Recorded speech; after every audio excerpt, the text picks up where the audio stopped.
بہت سے لوگ ہوتے ہیں جو اکابر بزرگ اولیاء اللہ والے لوگ ہو گزرے، ان کی قبروں پہ جا کر کے پہنچ جاتے ہیں، ان کی پوجا اور عبادت شروع کر دیتے ہیں۔ اس طرح سے سلسلے شروع ہو جاتے ہیں اور پھر وہ قبر پرستی کا شکار ہو کر کے شرک کا شکار ہو جاتے ہیں۔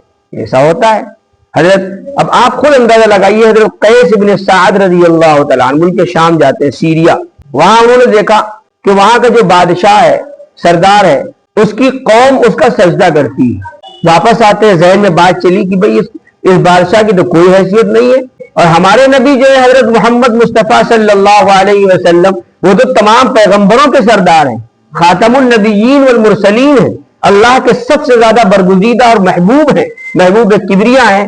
تو جب یہ سجدہ کراتا ہے تو ہمارے حبیب، ہمارے محبوب حضرت محمد صلی اللہ علیہ وسلم تو سجدے کے زیادہ مستحق ہیں، ان کا سجدہ ہونا چاہیے۔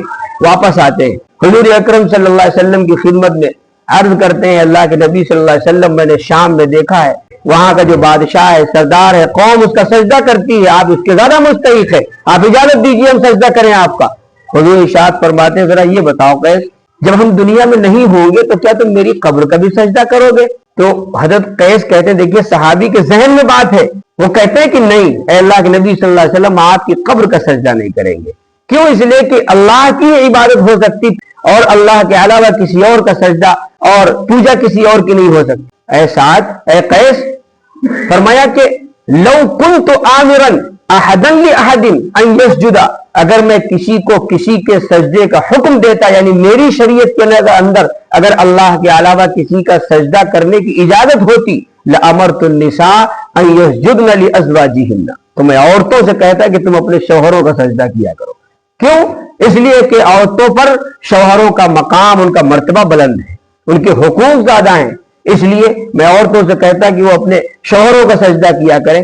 آپ اندازہ لگائیے، اللہ کے نبی صلی اللہ علیہ وسلم فرماتے ہیں لیکن میری شریعت میں چونکہ اجازت نہیں ہے اس کی کہ اللہ کے علاوہ کسی اور کا سجدہ ہو، تو اس لیے اللہ نے اس کی جڑ کاٹ دی بالکل۔ اللہ کے نبی صلی اللہ علیہ وسلم نے کہ اللہ کے علاوہ کسی اور کا سجدہ، ہر وہ عمل جو اللہ کے ساتھ خاص ہے، قیام، نیت باندھ کے کھڑا ہونا، کہاں کھڑے ہوتے؟ نماز میں کھڑے ہوتے، لہذا نیت باندھ کر کے کسی کے سامنے کھڑے ہونا حرام ہے، رکوع کرنا کسی کے سامنے حرام ہے، سجدہ کرنا کسی کا بڑا گناہ ہے، ناجائز ہے، شرک ہے، لہذا نہ کسی کا رکوع ہوگا، نہ کسی کا سجدہ ہوگا، نہ کسی کے آگے ہاتھ باندھ کر کے کھڑے ہوں گے عبادت کے انداز میں، نہ کسی کے نام پر قربانی، نہ کسی کے نام پر جانور ذبح ہوگا۔ یہ سب چیزیں اللہ کے ساتھ خاص ہیں، اللہ کا حق ہے، اور اگر کوئی اس میں خرد برد کرے گا، دخل اندازی کرے گا، کسی اور کو داخل کرے گا تو پھر وہ مشرک ہوگا، وہ اللہ والا اور موحد نہیں ہو سکتا ہے، اور اگر وہ مشرک ہوا تو ایمان چلا گیا، اور ایمان گیا تو ہمیشہ ہمیش کی جہنم ہے،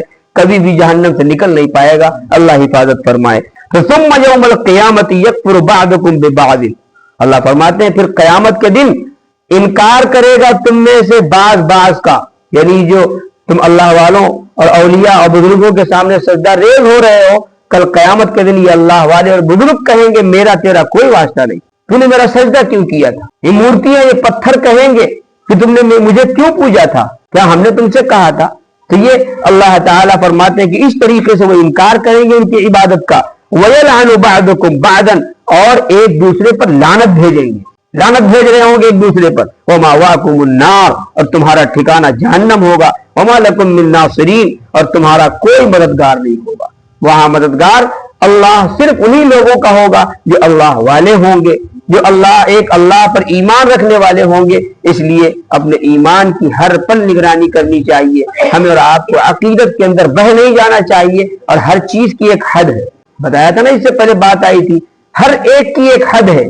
ماں سے محبت تو اس کی محبت کی ایک حد ہے، ماں سے محبت کا مطلب یہ نہیں کہ اس کی عبادت شروع کر دو، نہیں، بیوی بچوں کی محبت، ہمارے اکابر ہیں، بزرگ ہیں، ان کی محبت، نبی کی محبت۔ حضور اکرم صلی اللہ علیہ وسلم نے ارشاد فرمایا کہ لا تطرونی کما اطرت النصارى، کہ تم اس طرح میرے ساتھ غلو نہ کرنا جیسے کہ نصارہ نے، عیسائیوں نے حضرت عیسیٰ ابن مریم علیہ السلام کے ساتھ غلو کیا ہے۔ اور اس کے بعد حضور نے فرمایا تھا انا عبد اللہ، میں تو ایک اللہ کا بندہ ہوں، اللہ کی عبادت کرنے والا ہوں، اور جب میں اللہ کا بندہ ہوں تو فقولوا عبد اللہ ورسولہ، تو مجھے کیا کہو؟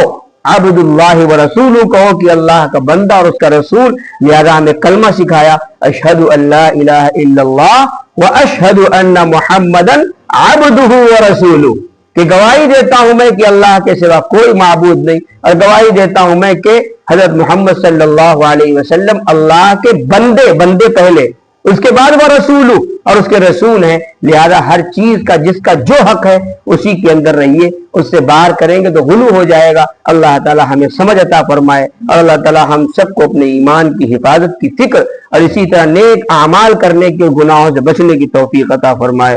سبحان اللہ وبحمدہ، سبحانک اللہم وبحمدک، ونشہد ان لا الہ الا انت، نستغفرک ونتوب الیک۔ سبحان ربک رب العزة عما یصفون، وسلام علی المرسلین، والحمد للہ رب العالمین۔